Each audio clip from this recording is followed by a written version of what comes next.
بادشاہ حسین کی عزت کی قسم ہے آج ہم پہ اعتراض ہیں، یہ ہم پہ بالکل بوگس اعتراض ہیں. یہ شیعوں کو قتل کرنے کی سازش ہے اس ملک میں کہ شور برپا کر دیا جی یہ صحابہ کو نہیں مانتے، یہ نبی کی بیویوں کا احترام نہیں کرتے.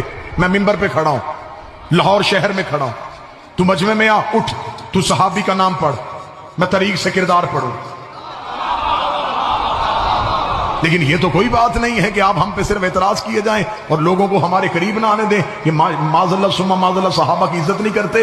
ایک لمحے کے لیے جہاں بچوں کو اتنا کچھ بتاتے ہو وہاں بچوں کو یہ بھی بتا دیا کرو کہ رسول کے صحابی حضرت ہمارے یاسر کا قاتل کون تھا، رسول کے صحابی محمد بن ابی بکر کو زندہ گدھے کی کھال میں رکھ کے جلانے والا بندہ کون تھا. اپنے بچوں کو یہ بھی بتا دیا کرو حضرت عائشہ کو زندہ گڑھے میں پھینکنے والا بندہ کون تھا. اپنے بچوں کو یہ بھی بتا دیا کرو حسن کے جنازے پہ تیر برسانے والا کون تھا. ہم شیعوں کا صرف اتنا قصور ہے کہ ہم سے یہ نہیں کہا جاتا کہ قاتل بھی رضی اللہ، مقتول بھی رضی اللہ.